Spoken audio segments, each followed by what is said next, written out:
نبی کریم صلی اللہ علیہ وسلم کی روایت آپ کو بتاتے ہیں۔ احادیث غزوہ ہند میں امام بہقی رحمۃ اللہ علیہ نے حضرت ابو ہریرہ رضی اللہ تعالیٰ عنہ کی جو روایت نقل کی ہے، اس میں حضرت امام ابو اسحاق فزاری کا قول ذکر کیا ہے کہ جب انہوں نے یہ حدیث سنی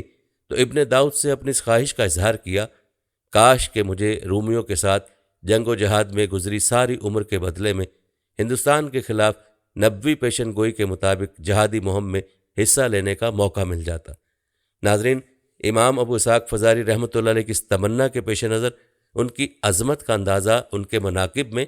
حضرت فضیل بن ایاز رحمۃ اللہ علیہ کے اس خواب سے لگایا جا سکتا ہے جو امام ذہبی نے یوں نقل کیا ہے۔ انہوں نے خواب میں دیکھا نبی صلی اللہ علیہ وآلہ وسلم کی مجلس لگی ہوئی ہے اور آپ کے پہلو میں ایک نشست خالی ہے، تو میں نے ایسے موقع کو نادر اور غنیمت سمجھتے ہوئے اس پر بیٹھنے کی کوشش کی تو نبی صلی اللہ علیہ وآلہ وسلم نے یہ کہتے ہوئے منع فرمایا کہ یہ نشست خالی نہیں بلکہ ابو اسحاق فزاری کے لیے مخصوص ہے۔ ناظرین، اب خود ہی غزوہ ہند کی فضیلت کا اندازہ لگا لیں کہ اس غزوہ کی فضیلت کتنی زیادہ ہے کہ اللہ والوں نے اس غزوہ میں شرکت کی تمنا کی ہے۔ ناظرین، یاد رکھیں، غزوہ ہند نبی صلی اللہ علیہ وسلم کی پیش گوئیوں میں ان غزوات معودہ کے ذیل میں آتا ہے جن کی فضیلت کے متعلق نبی کریم صلی اللہ علیہ وسلم سے متعدد احادیث مروی ہیں۔ اہل علم و فضل ان احادیث کا تذکرہ اپنی تقریروں اور تحریروں میں ضرور کرتے رہتے ہیں، لیکن عام طور پر کسی حوالے کے بغیر یہ ذکر ہوتا ہے۔ البتہ ہم نے کافی ریسرچ کے بعد اور مختلف کتب حدیث سے غزوہ ہند کے متعلق احادیث کو جمع کیا ہے، ان کو صحت و ضعف کے لحاظ سے ترتیب دیا اور ان سے ملنے والے اشارات و حقائق اور پیشین گوئیوں کو نکالا ہے تاکہ ہم اپنے ناظرین کے سامنے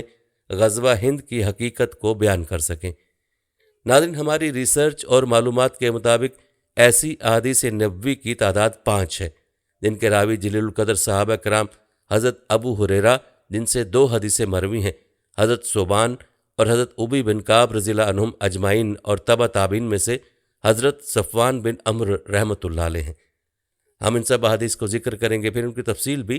ان کتب حدیث اور محدثین کے حوالے سے کریں گے جنہوں نے ان کا تذکرہ کیا ہے۔ اس کے بعد ان سے خاص شدہ شرعی احکام، فوائد اور دروس کا بیان کریں گے، لہٰذا آپ نے مکمل توجہ کے ساتھ ان احادیث اور ان کی تشریح کو ملاحظہ کرنا ہے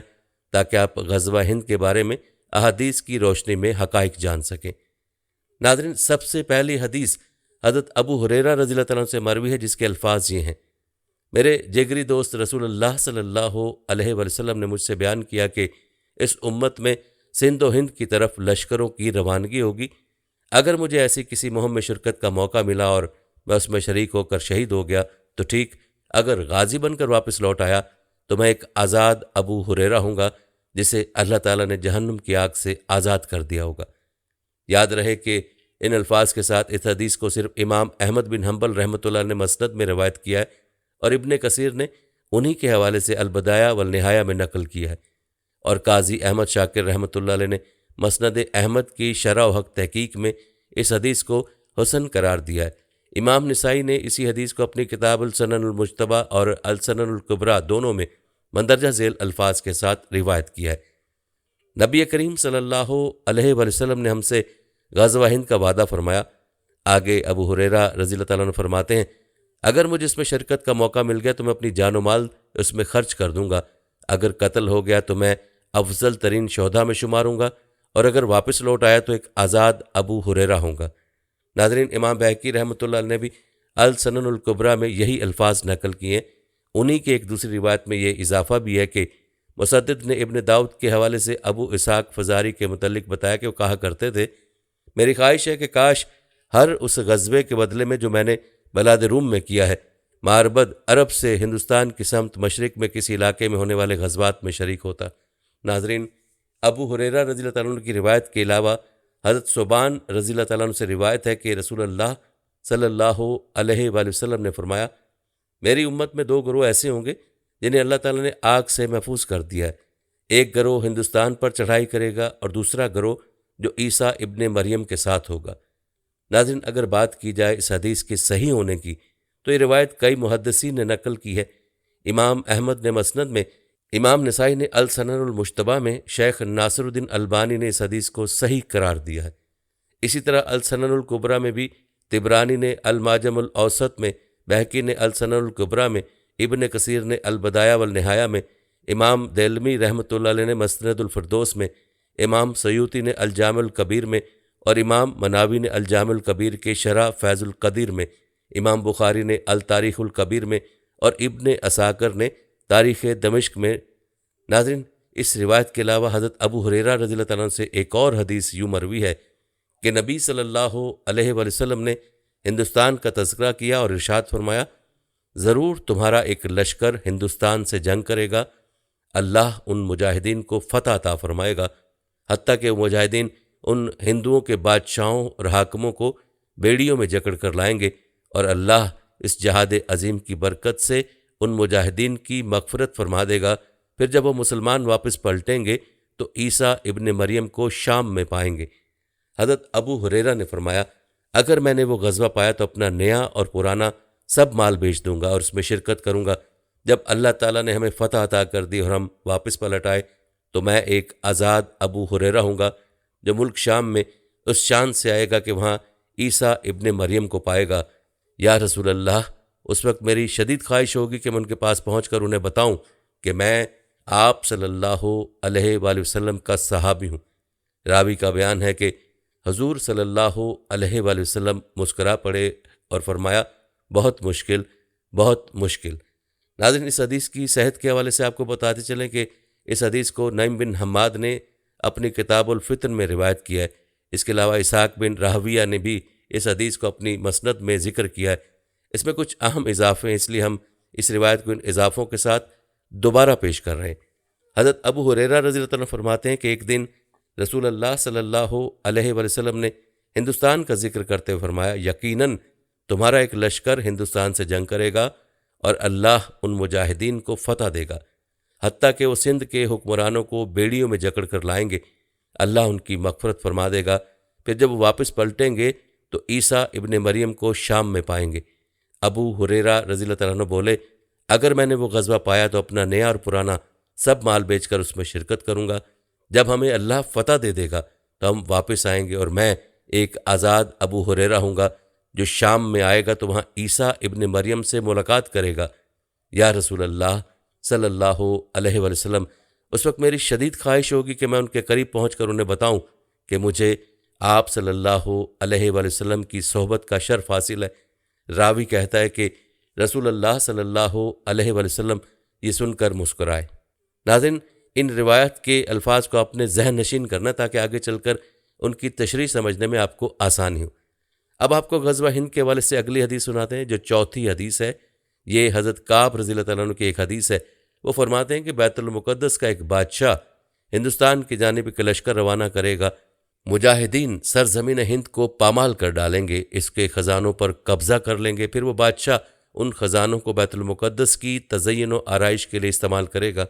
وہ لشکر ہندوستان کے بادشاہوں اور حاکموں کو بیڑیوں میں جکڑ کر اس بادشاہ کے روبرو پیش کرے گا۔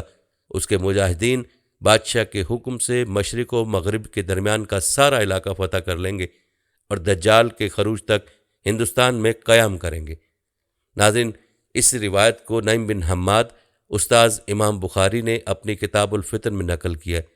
اس میں حضرت کعب رضی اللہ تعالیٰ عنہ سے روایت کرنے والے راوی کا نام نہیں ہے، اس لیے یہ حدیث منقطع شمار ہوگی۔ ناظرین، پانچویں حدیث حضرت صفوان بن عمر رحمۃ اللہ علیہ سے مروی ہے اور حکم کے لحاظ سے مرفوع کے درجے میں ہے۔ کہتے ہیں کہ انہیں کچھ لوگوں نے بتایا کہ نبی صلی اللہ علیہ وآلہ وسلم نے فرمایا، میری امت کے کچھ لوگ ہندوستان سے جنگ کریں گے، اللہ تعالیٰ ان کو فتح عطا فرمائے گا، حتیٰ کہ وہ ہندوستان کے بادشاہوں اور حاکموں کو بیڑیوں میں جکڑے ہوئے پائیں گے، اللہ ان مجاہدین کی مغفرت فرمائے گا۔ جب وہ شام کی طرف پلٹیں گے تو عیسیٰ ابن مریم کو وہاں موجود پائیں گے۔ اس حدیث کو بھی امام نعیم بن حماد نے الفتن میں روایت کیا ہے۔ ناظرین، آپ نے غزوہ سندھ و ہند سے متعلق جملہ احادیث ملاحظہ کی ہیں۔ اب ہم ان احادیث مبارکہ کے معنی و مفہوم، اشارات و دروس کے بارے میں آپ کو بتاتے ہیں۔ ناظرین، بیان کی گئی پانچوں احادیث میں سچی پیش گوئیاں، بلند علمی نکات اور بہت سے اہم ماضی و مستقبل کے حوالے سے واضح اشارات موجود ہیں، جن میں عام مسلمانوں کے لیے بالعموم اور بر صغیر کے مسلمانوں کے لیے بالخصوص خوشخبریاں اور بشارتیں پائی جاتی ہیں۔ لیکن بشارتوں اور خوشخبریوں کی حلاوت اور لذت کو وہی لوگ پوری طرح محسوس کر سکتے ہیں جنہیں اللہ نے کسی نہ کسی انداز سے اس مبارک غزوہ میں شریک ہونے کی سعادت بخشی ہے۔ ان حدیث سے ملنے والے دروس اور تمام اشارات و نکات کا بالترتیب ذکر کرتے ہیں جو انہی احادیث کا حاصل ہے۔ ناظرین، ان حدیث سے معلوم ہوا کہ نبی کریم صلی اللہ علیہ وآلہ وسلم کی محبت ایمان کی شرط اول ہے۔ جیسا کہ آپ نے خود ملاحظہ کیا کہ ان احادیث میں نبی کریم صلی اللہ علیہ وآلہ وسلم کی محبت کا بیان ہے، جو حضرت ابو ہریرہ کے الفاظ حدثنی خلیلی سے واضح ہوتا ہے۔ یاد رکھیں، نبی کریم صلی اللہ علیہ وآلہ وسلم کی محبت ایمان کا اولین تقاضا، اس کی دلیل، اس کی علامت اور اس کا ثمرہ ہے۔ محض محبت بھی کافی نہیں، بلکہ ایسی والہانہ محبت چاہیے کہ ایک مومن کی نظر میں نبی اکرم صلی اللہ علیہ وآلہ وسلم کی ذات گرامی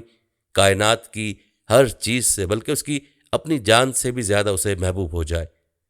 یہی بات حضرت انس رضی اللہ تعالیٰ عنہ کی حدیث میں وارد ہوا ہے، جس میں آپ صلی اللہ علیہ وآلہ وسلم نے فرمایا، تم میں سے کوئی شخص اس وقت تک مومن نہیں ہو سکتا جب تک کہ میں اسے اس کے ماں باپ، اولاد اور تمام لوگوں سے زیادہ محبوب اور پیارا نہ ہو جاؤں۔ اسی طرح عبداللہ بن حشام رضی اللہ تعالیٰ عنہ سے روایت ہے کہ ہم ایک موقع پر حضور صلی اللہ علیہ وآلہ وسلم کے ساتھ تھے۔ آپ صلی اللہ علیہ وآلہ وسلم نے حضرت عمر رضی اللہ تعالیٰ عنہ کا ہاتھ پکڑا ہوا تھا کہ حضرت عمر رضی اللہ تعالیٰ عنہ بولے، یا رسول اللہ صلی اللہ علیہ وآلہ وسلم، آپ مجھے ہر چیز سے زیادہ عزیز ہیں سوائے اپنی جان کے۔ حضور صلی اللہ علیہ وآلہ وسلم نے فرمایا، نہیں عمر، قسم ہے اس ذات کی جس کے قبضہ قدرت میں میری جان ہے، جب تک میں تمہیں تمہاری اپنی جان سے بھی بڑھ کر محبوب نہ ہو جاؤں، تمہارا ایمان مکمل نہ ہوگا۔ اس پر حضرت عمر رضی اللہ تعالیٰ عنہ نے کہا، اب آپ خدا کی قسم مجھے اپنی جان سے بھی زیادہ محبوب ہیں۔ یہ سن کر حضور صلی اللہ علیہ وآلہ وسلم نے فرمایا، اب بات بنی ہے عمر۔ ناظرین، معلوم ہوا کہ ہر مسلمان کے لیے ضروری ہے کہ اس کے دل میں نبی کریم صلی اللہ علیہ وآلہ وسلم سے محبت ہر چیز، ہر رشتے سے بڑھ کر ہونی چاہیے۔ ناظرین، بیان کی گئی احادیث میں ایک اور اشارہ نبی اکرم صلی اللہ علیہ وسلم کے ساتھ صحابہ کرام کی والہانہ محبت کی طرف کیا گیا ہے۔ مطلب یہ ہے کہ ان حدیث میں حضرت صلی اللہ علیہ وآلہ وسلم کے ساتھ صحابہ کرام کی الفت و محبت کا حال بھی بیان ہوا ہے، جس سے معلوم ہوتا ہے کہ صحابہ کرام کو آپ صلی اللہ علیہ وآلہ وسلم کے ساتھ والہانہ عقیدت اور بے پناہ محبت تھی، اور اس محبت اور تعلق پر فخر کیا کرتے تھے، اور اپنی گفتگو میں اور خصوصاً احادیث روایت کرتے وقت اس قلبی تعلق کا مختلف انداز سے اظہار کر کے خوشی محسوس کرتے تھے۔ اور یہ محض ایک زبانی دعویٰ ہی نہیں تھا، بلکہ ان کی ساری زندگی میں عملاً اس محبت اور چاہت کے واضح اور نمایاں اثرات نظر آتے تھے۔ حتیٰ کہ عروہ بن مسعود ثقفی نے صلح حدیبیہ کے موقع پر جب اس والہانہ محبت کا مظاہرہ دیکھا تو وہ بھی اس حقیقت کا اعتراف کیے بغیر نہ رہ سکا کہ محمد صلی اللہ علیہ وسلم کے ساتھی ان سے جس طرح محبت کرتے ہیں وہ ہمیں دنیا کے کسی شاہی دربار میں نظر نہیں آتی۔ ناظرین، حقیقت میں ہر مسلمان کے دل میں نبی کریم صلی اللہ علیہ وآلہ وسلم کے ساتھ ایسی ہی والہانہ محبت ہونی چاہیے، لیکن افسوس یہ ہے کہ ہم لوگ زبانی محبت تو کرتے ہیں، لیکن عملاً جو محبت کی ہے وہ تو صحابہ نے کی ہے۔ ناظرین، ان احادیث مبارکہ میں یہ چیز بھی نظر آتی ہے کہ صحابہ کرام کو حضرت صلی اللہ علیہ وآلہ وسلم کی ہر بات اور ہر خبر کے سچا ہونے کا اٹل یقین تھا، خواہ وہ ماضی کے متعلق ہو یا مستقبل کے حوالے سے، خواہ اس کا ذریعہ وحی الہی ہو یا کچھ اور یہی وجہ ہے کہ صحابہ کرام نے اس قسم کی خبریں اور پیشن گوئیاں صرف نقل کرنے پر اکتفا نہیں کیا، بلکہ انہیں ایک پختہ حقیقت جان کر اپنے دلوں میں ایسی آرزویں پالتے رہے جن کا تذکرہ آپ سن چکے ہیں۔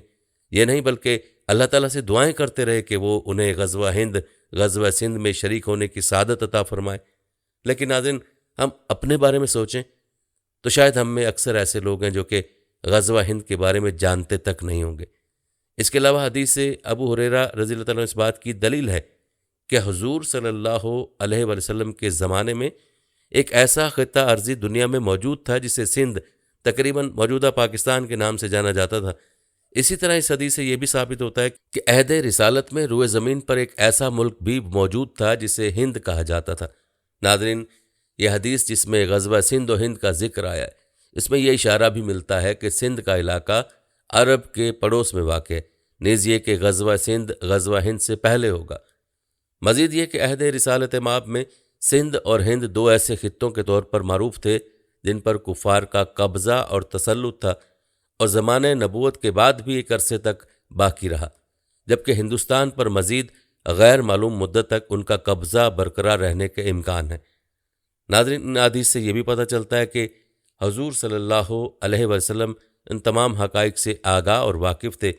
خواہ اس کا ذریعہ وحی الہی ہو یا تجارتی تعلقات یا دونوں ہوں۔ اس کے علاوہ ان حدیث میں ان دونوں ممالک سندھ اور ہند میں مستقبل میں پیش آنے والے بعض تاریخی واقعات کا حوالہ ہے۔ اس کے ساتھ یہ اشارہ بھی موجود ہے کہ نبی صلی اللہ علیہ وسلم کے بعد کے زمانے میں مسلمان ان ممالک یعنی سندھ و ہند سے جنگ کریں گے۔ ناظرین، سندھ اور ہند کی طرف ایک اسلامی لشکر کی روانگی اور جہاد اور پھر کامل فتح کی بشارت کی شکل میں ان احادیث میں مستقبل بعید کی خبر اور پیش گوئی بھی موجود ہے۔ یاد رہے کہ ایک حدیث یا ایک موضوع نہیں ہے کہ جس کے بارے میں نبی پاک صلی اللہ علیہ وآلہ وسلم نے پیش گوئی فرمائی ہے، بلکہ آپ صلی اللہ علیہ وآلہ وسلم کے مجموعہ احادیث میں اور بھی ایسی روایت ملتی ہیں جن میں آپ صلی اللہ علیہ وآلہ وسلم نے مختلف چیزوں کے بارے میں پیشن گوئی فرمائی ہے،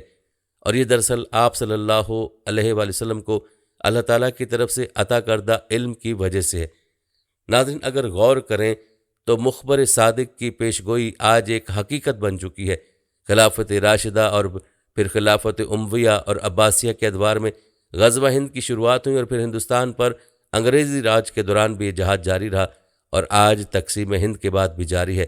اور انشاءاللہ اس وقت تک جاری رہے گا جب تک کہ مجاہدین سرزمین ہند سے کفار کا قبضہ و تسلط ختم کر کے ان کے بادشاہوں اور حاکموں کو بیڑیوں میں جکڑ کر خلیفۃ المسلمین کے سامنے نہ لے آئیں۔ ان میں سے بعض واقعات کا حدیث نبوی کے مطابق پیش آ جانا حضرت محمد صلی اللہ علیہ وآلہ وسلم کی نبوت کی صداقت کی دلیل ہے۔ ناظرین، یہ بات بھی یاد رکھنے کی ہے کہ بیان کی گئی حدیث میں غزوہ ہند اور فتح بیت المقدس دونوں واقعات کا ایک ساتھ ذکر کیا گیا ہے۔ مطلب یہ کہ غزوہ ہند اور فتح بیت المقدس کا آپس میں ربط ہے، جیسا کہ بتایا گیا کہ بیت المقدس کا مسلمان حاکم ایک لشکر روانہ کرے گا جسے اللہ تعالیٰ ہندوستان پر فتح عطا فرمائے گا۔ یہاں یہ بات بھی سامنے آتی ہے کہ ان روایات میں پوری امت مسلمہ کے لیے بیت المقدس کی آزادی اور مسجد اقصیٰ کی بازیابی کی بشارت عظمیٰ بھی ہے، اور یہ پیش گوئی بھی موجود ہے کہ اس غزوے کے دوران مجاہدین ہند اور مجاہدین فلسطین کے مابین زبردست رابطہ اور باہمی تعاون موجود ہوگا۔ اس سے یہ حقیقت از خود واضح ہو جاتی ہے کہ ہندوستان کے بت پرست اور سرزمین معراج پر قابض یہودی عالم اسلام کے مشترک بدترین دشمن ہیں، انہیں ہندوستان اور فلسطین کے مسلم علاقوں سے بے دخل کرنا واجب ہے۔ ناظرین، ان احادیث میں غزوہ اور جہاد کو کسی خاص زمانے اور خاص وقت کے ساتھ مقید نہیں کیا گیا، جو اس بات کی دلیل ہے کہ جہاد آخر زمانے تک جاری رہے گا، حتیٰ کہ سیدنا عیسیٰ ابن مریم آسمانوں سے اتر کر دجال کو قتل کر دیں گے، اور یہ بھی معلوم ہوا کہ حضرت عیسیٰ علیہ السلام بھی جہاد فرمائیں گے۔ یہ بات صحیح حدیث سے ثابت ہے کہ دجال اعظم کے اکثر پیروکار یہودی ہوں گے، اور یہودیوں کا خاتمہ دجال کے ساتھ ہی اس جہاد میں ہوگا جو حضرت عیسیٰ علیہ السلام کے دور میں ہوگا۔ اس کے علاوہ یہ پانچوں احادیث اس بات پر واضح طور پر دلالت کر رہی ہیں کہ غزوہ ہندوستان میں جہاد صرف دفاع تک محدود نہیں ہوگا، بلکہ اس میں حملہ آوری اور پیش قدمی ہوگی، اور دارالکفر کے اندر گھس کر کفار سے جنگ کی جائے گی۔ غزوہ اور بعث کے دونوں الفاظ اس بات میں واضح طور پر استعمال ہوئے۔ یاد رہے کہ غزوہ کا لغوی مفہوم اقدامی جنگ ہے۔ جنگ دو طرح کی ہوتی ہے، اول دعوتی و تہذیبی جنگ، غزو فکری، دوم عسکری و فوجی جنگ، اور اسلام کی نظر میں دونوں طرح کی جنگ مطلوب ہے۔ یہ دونوں قسم کا جہاد پہلے بھی ہوا ہے اور اب بھی ہو رہا ہے اور ہوتا رہے گا۔ البتہ مذکورہ حدیث میں جس غزوہ اور جنگ کی پیش گوئی کی گئی ہے اس سے مراد عسکری اور فوجی جہاد ہے، واللہ العلم۔ ناظرین، آنے والے وقت کے آثار بتا رہے ہیں کہ جلد جنگی میدان سجنے کو ہے، ایک ایسا جنگی میدان جس میں پاکستان کلیدی کردار ادا کرے گا انشاءاللہ۔ بقول علامہ اقبال، اٹھ کے اب بزم جہاں کا اور ہی انداز ہے، مشرق و مغرب میں تیرے دور کا آغاز ہے۔ ناظرین، فلسطین میں غزہ اور حماس کی موجودہ لڑائی کی وجہ سے جو حالات ہیں وہ بھی پوری دنیا کے سامنے۔ غزہ کے نہتے مسلمانوں نے اسرائیل پر حملہ کر کے پوری دنیا کو حیران کر دیا، اور اس وقت غیر مسلم طاقتیں بوکھلاہٹ کا شکار ہیں، کیونکہ غزہ پر جو پابندیاں لگائی ہوئی ہیں ان کی وجہ سے غزہ کو دنیا کی جیل کہا جاتا ہے، اور ان پابندیوں کے باوجود بھی غزہ نے اسرائیل پر گزشتہ دنوں جو حملہ کیا ہے اس نے اسرائیل اور پوری دنیا کی طاقتوں کو حیران کر دیا ہے۔ دراصل یہ حملہ اللہ تعالیٰ کی مدد نصرت کی ایک جھلک ہے، اور انشاءاللہ آئندہ بھی اسی طرح ہوگا۔ اب حالات ایسے پیدا ہو رہے ہیں کہ اسلامی ممالک ضرور متحد ہوں گے، اور انشاءاللہ فتح مسلمانوں کا مقدر ہوگی۔ ناظرین، غزوہ ہند کے بارے میں آپ کی کیا رائے ہے؟ آپ نے کمنٹ میں لازمی بتانا ہے، اور جانے سے پہلے ویڈیو کو شیئر ضرور کیجیے گا۔ ہم امید کرتے ہیں کہ آپ کو ہماری آج کی ویڈیو ضرور پسند آئی ہوگی۔ اگر آپ کو ہماری آج کی ویڈیو پسند آئی ہے تو سب سے پہلے تو اس کو لائک کریں اور اپنی رائے کا اظہار کمنٹ سیکشن میں لازمی کریں۔ آخر میں آپ سے ایک بار پھر درخواست ہے کہ آپ ہمارے چینل کو ضرور سبسکرائب کر لیں، اور ساتھ ہی لگے گھنٹی کے بٹن کو بھی کلک کریں تاکہ آپ کے پاس ہمارے آنے والے مزید ویڈیوز کا نوٹیفیکیشن بر وقت ملتا رہے۔ اللہ تعالیٰ آپ کو اپنی حفظ و امان میں رکھے، آمین۔